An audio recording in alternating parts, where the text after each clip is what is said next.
এভাবে কাটবে কি আমার চিরকাল।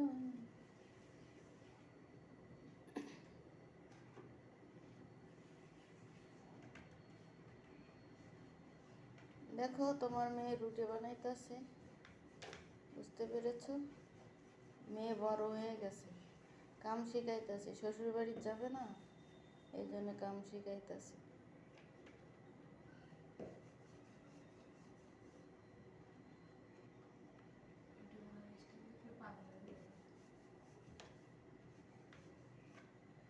তিনটা বানাইছে, মোট 7টা রুটি।